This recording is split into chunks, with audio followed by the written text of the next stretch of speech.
President Trump isn't just ratcheting up his feud with the late Senator John McCain. George Conway, the husband to the president's counselor, Kellyanne Conway, found himself on the receiving end of a presidential Twitter takedown, if that's what you want to call it. The president called Conway a total loser, adding the commentary to a tweet from his re-election campaign manager, Brad Parscale.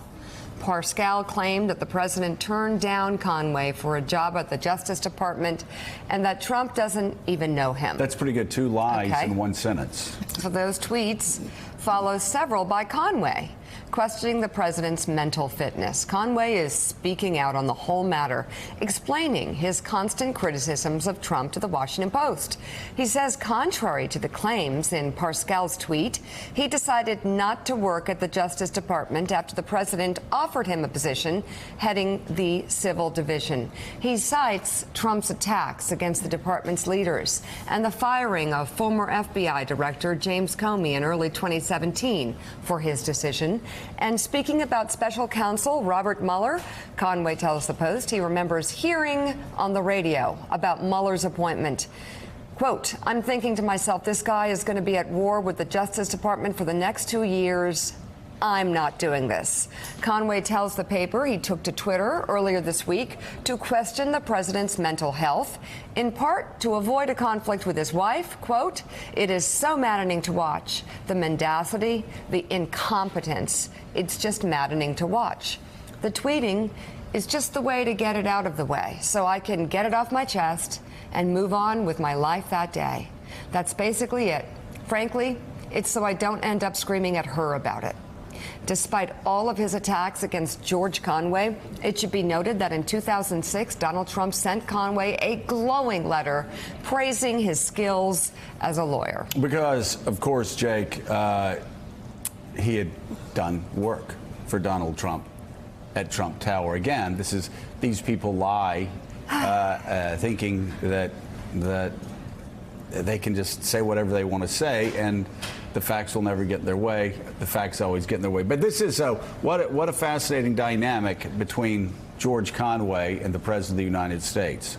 If you put these two things together, the McCain incident and the Conway incident, to me it tells a larger story because he, again, as you mentioned, George Conway did legal work for the president and was in talks about a job. And on the John McCain angle, Trump said yesterday, I know there was a lot of heat around what he was saying. He was acting quite angry, but he said John McCain called and said he was going to be for the health care bill. So we know that's not how this went down, because John McCain, hours before the speech in the 2 to 3 o'clock neighborhood that day, gave a press conference on live television with Lindsey Graham saying there's very little chance I'm going to be for this bill. So again, it just doesn't comport with the reality as we know it. So when you put those two incidents together, it shows that there's a detachment, at least from the facts as we know it. Maybe the president knows something that is just plainly not obvious to anybody else, but it would seem unlikely. Well, I mean, objective facts that you could take judicial notice of in any courtroom in the state of Florida, Kristen. So how is it that people in my former party are able to listen to this guy, support this guy, when they tell lies that, again, you could just, who's one that always said, let's go to the tape, let's go to videotape, or whatever. Just go to the videotape. It's right there. So there's a really interesting pattern that I've picked up in a variety of focus groups I do among Republicans, just to hear kind of how they're thinking about things. And it's funny, in a focus group, people don't usually know who they've been invited to sit with, so they don't yet know that they're in a room full of other people who think like them. And sort of the moment they figure out that they're inside a safe space with other Republicans, they'll be more willing to criticize the president. Oh, I wish he'd stop the tweeting. Oh, I wish he would knock it off. But before that moment, they're very hesitant to come out and say anything bad about him, because they think, I don't want to be the one attacking him to people that already don't like him. And related to that then is that they don't like it when they perceive that a Republican is out publicly criticizing the president, because that's taking it outside the family.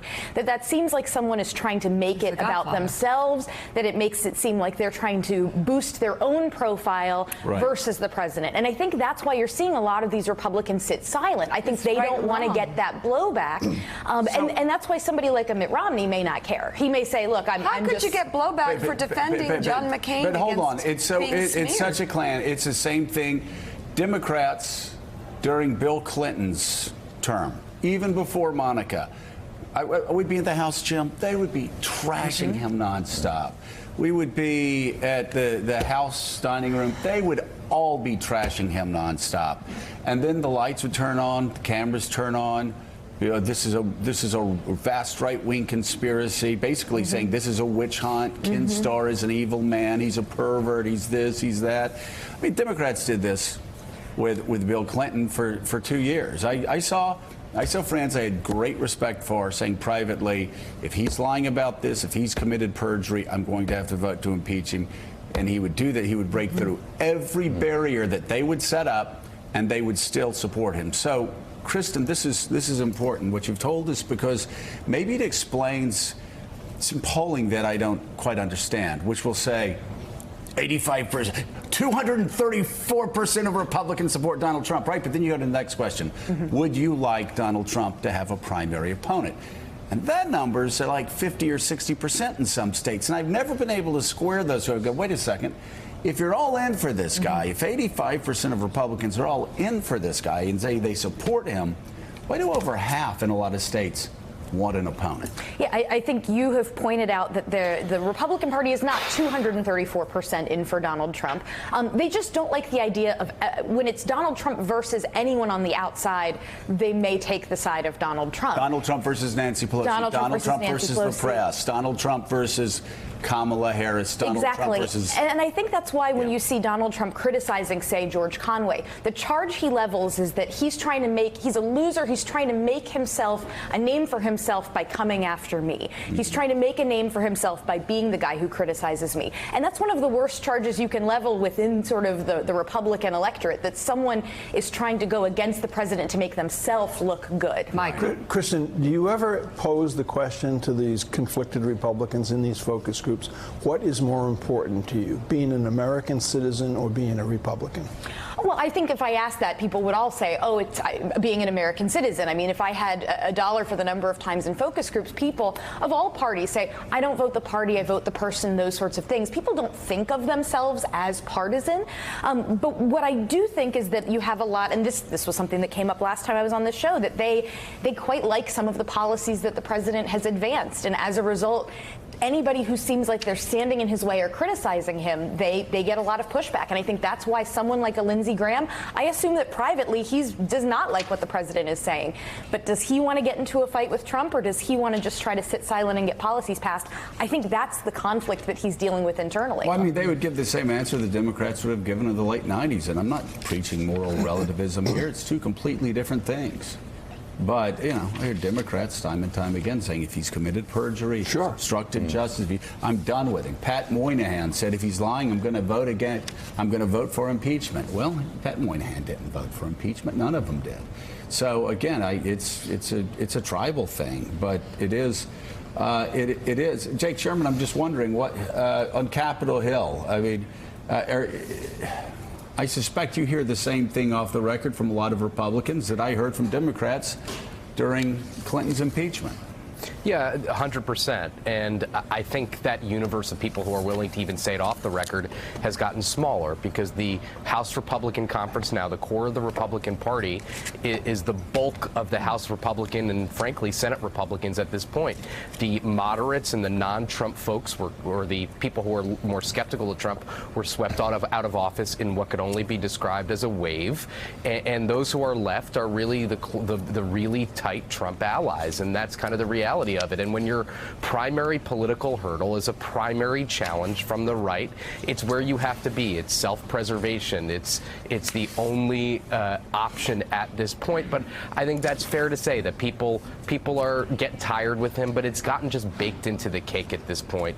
And for all you could say a lot about people like Paul Ryan, but at times he did speak out against him. It wasn't enough for a lot of people, but there were times that he did. There's nobody who will anymore, really. Go back to the national emergency vote just last week. We asked, when you look down that list of Republicans who claim to be constitutional conservatives who are willing to hand over the power of appropriation to the President of the United States, it's Jake's point exactly. There were people who were going to get primaried. In the case of Tom Tillis in North Carolina, people had said publicly, I will primary you if you vote against the President of the United States. Tillis wrote an op-ed, right? Tom Tillis wrote an op-ed and then Sass. flipped on it, Ben Sass and others. Ben, so where It's did self-preservation. Ben Sass go to like Harvard Yeah. Law School or something? Come on. He went someplace. I mean, come on.